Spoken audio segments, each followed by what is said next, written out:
अपन 2.2 प्रश्नावली हल कर रहे थे स्टूडेंट। अपन ने सवाल का नंबर कर लिया था 3। चौथा नंबर का सवाल है 2 tan inverse 1/2 plus tan inverse 1/7 बराबर tan इनवर्स 31/17 होता है, सिद्ध कीजिए। ये सिद्ध करने वाले सवाल है। कल अपन ने करा था tan inverse x plus tan inverse y बराबर tan इनवर्स वाली 1/2 वाला सवाल कराते हैं। आज देखें यहाँ पर 2 tan inverse 1/7 plus tan inverse 1/2 plus tan inverse 1/7 बराबर tan इनवर्स 31/17। देखो स्टूडेंट कैसे हल करते हैं इसको। ये सवाल आपका 2 tan inverse 1/2 plus tan inverse 1/7 बराबर tan इनवर्स 31/17। अब इसको हल करने के लिए सबसे पहले यहाँ tan inverse x plus tan inverse y का सूत्र नहीं लग सकता, क्योंकि यहाँ पर 2 आगे है। जब तक ये 2 नहीं हटेगा तब तक tan inverse x plus tan inverse y का फॉर्मूला नहीं लगेगा। तो 2 tan इनवर्स x को tan इनवर्स में कन्वर्ट करने के लिए हमारे पास सूत्र है 2 tan inverse x is equal to tan inverse 2x/1 minus x square. ये फार्मूला है प्रतिलोम trigonometry. 2 tan inverse x is equal to tan inverse 2x/1 minus x square. तो ये 2 tan इनवर्स x है, आपके पास x की जगह वैल्यू क्या है हमारे पास 1/2। तो ये 2 हटाने के लिए कि जैसे 2 tan इनवर्स x का सूत्र लगता है तो देखो यहाँ 2 नहीं आता है, तो 2 tan inverse convert to tan inverse. तो tan इनवर्स 2x, x की जगह कितना है 1/2, 1 माइनस 1/2 का whole square plus tan inverse 1/7 अपनी जगह, मतलब सूत्र में x की जगह कितना रखना है आपको 1/2। और इसको कैलकुलेशन कर रहे हैं, ये बाकी साथ में ये संख्या ऐसी कैसी, इसको कैलकुलेशन करेंगे तो कितना आ जाएगा 4/3। यहाँ वैल्यू रखी -1/4, 3/4 और गुणित हो जाएगा तो 4/3।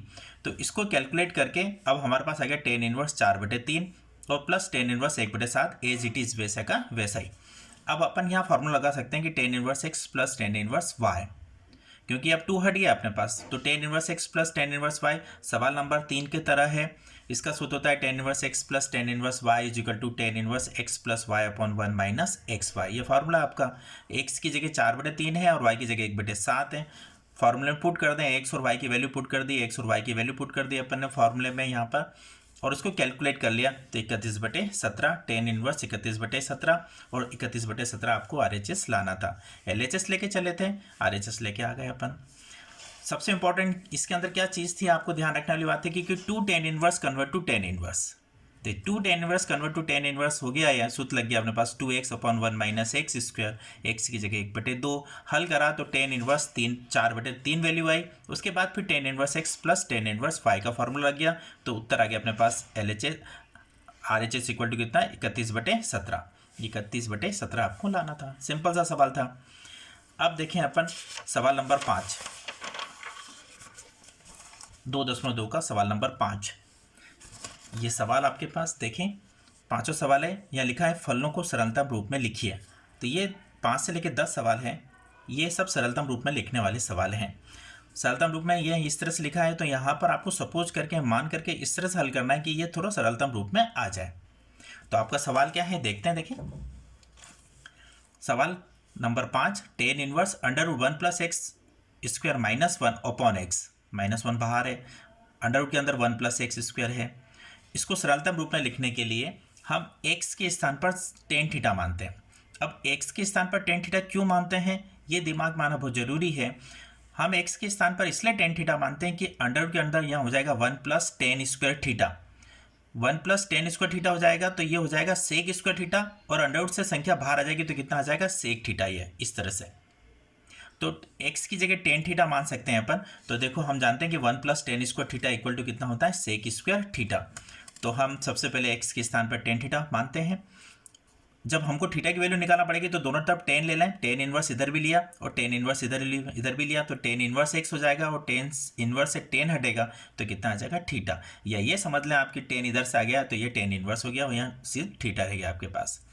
तो ये तो माना अपन ने कि x इक्वल tan थीटा, तो थीटा इक्वल टू कितना हो जाएगा tan इनवर्स x। अब देखें x की जगह वैल्यू पुट कर दी, tan थीटा स्क्वायर था इसलिए tan स्क्वायर थीटा हो गया।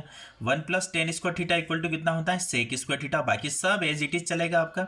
सेक स्क्वायर थीटा अंडर से बाहर आ जाएगा तो कितना होता है sec theta, sec theta -1 upon tan theta. ये ट्रिग्नोमेट्री हो गई हमारे पास। अब अब ट्रिग्नोमेट्री को हल करने के लिए सेक थीटा को लिखते हैं 1/cos थीटा माइनस 1/1 और टेन थीटा है यहाँ एज इट इज, बाद में बदल देंगे इसको अपन। ऊपर का एलसीएम ले लिया अपन ने cos थीटा, तो 1 माइनस cos थीटा बटे cos थीटा, और नीचे टेन थीटा की जगह लिखा हमने sin थीटा बटे cos थीटा।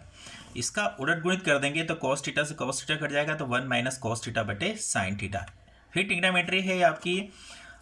अब यहाँ देखें एक चीज़ समझ लें यहाँ पर कि 1 माइनस cos थीटा किसके इक्वल टू होता है, तो हम जानते हैं कि cos थीटा इक्वल टू होता है 1 minus 2 sine square theta by 2। ये ट्रिग्नोमेट्री का सूत्र है आपके 11th का, हाफ एंगल के सूत्र हैं। cos थीटा इक्वल टू होता है 1 minus 2 sine square theta by 2। अब देखें इस minus 2 sine square theta by 2 को इधर ट्रांसफर कर दो और cos थीटा को इधर की साइड ला जाओ, तो 1 minus cos theta is equal to हो जाएगा 2 साइन स्क्वायर थीटा बाई 2। मतलब 1 माइनस cos थीटा की जगह हम लिख सकते हैं 2 साइन स्क्वायर थीटा बाई 2, किसकी जगह 1 माइनस cos थीटा की जगह। तो 1 माइनस cos थीटा की जगह लिख देंगे हम 2 साइन स्क्वायर थीटा बाई 2, और नीचे साइन थीटा का फिर हाफ एंगल का सूत्र है हमारे पास। साइन थीटा इक्वल टू होता है 2 साइन थीटा बाई 2 और cos थीटा बाई 2, यह साइन थीटा का हाफ एंगल का सूत्र है। प्लीज स्टूडेंट, अगर आप याद रखें कि अगर आपको सूत्र अच्छी तरह से आते हैं तो ही आपकी ट्रिग्नोमेट्री और प्रतिलोम ट्रिग्नोमेट्री के सवाल बहुत अच्छी तरह से समझ में आएंगे, नहीं तो अगर आपको फॉर्मूला अगर याद नहीं है तो बहुत प्रॉब्लम आएगी। मैं आपको साथ में सूत्र लिख रहा हूँ कि किस तरह से इसको चेंज करा। तो साइन थीटा की जगह लिख सकते हैं 2 साइन थीटा बाई 2 और cos थीटा बाई 2, ये साइन थीटा की जगह नीचे वैल्यू लिखी, और 1 माइनस cos थीटा को मैंने यहाँ बता रखा कि 1 minus cos theta equal to 2 sine square theta by 2 होता है। 2 से 2 कैंसिल हो जाएगा। यहाँ साइन स्क्वायर थीटा बाई 2 है, इसका मतलब साइन थीटा बाई 2 कितनी बार है, 2 बार है अपने पास। तो sine theta by 2 into sine theta by 2, तो एक साइन थीटा बाई 2 हट जाएगा, एक साइन थीटा बाई 2 बचेगा, और नीचे cos थीटा बाई 2 है, तो साइन थीटा बाई 2 बटे cos थीटा बाई 2, ये दोनों मिलकर क्या बनाएंगे टेन थीटा बाई 2, और टेन इनवर्स से टेन हट जाएगा तो theta by 2। Theta by 2, theta की वैल्यू यहाँ हमने निकाल रखी थी, थीटा इज इक्वल टू कितना था हमारे पास tan inverse x, theta equal to, तो थीटा की जगह हमने लिखा टेन इनवर्स एक्स। अब यहाँ बच्चे लिखने में गड़बड़ कर देते हैं। बच्चे मैंने कैसे लिखा है देखें आप, यहाँ लिखा है मैंने टेन इनवर्स एक्स बटे 2, ये सही तरीका है। ऐसा लिखने में नहीं आ जाए कि टेन इनवर्स एक्स बटे 2, तो ये 2 कोण के साथ चला गया, ऐसा ये गलत तरीका है। हमारे पास थीटा की जो वैल्यू थी वो टेन इनवर्स एक्स है और बटे में पूरे के बटे 2 है, तो इसको बचने के लिए क्या करना चाहिए अपन को कि 1/2 आगे लिख दो और टेन इनवर्स एक्स पीछे लिख दो, जिससे कि डाउट खत्म हो जाता है कि 1/2 बाहर है और टेन इनवर्स एक्स सेफ है। तो ये आपका सवाल 2.2 का 5वां सवाल। इसी प्रकार और भी सवाल है, मैं फोटो खींच के भेजूंगा, आप लोग उसको होमवर्क के रूप में लें। Thank you.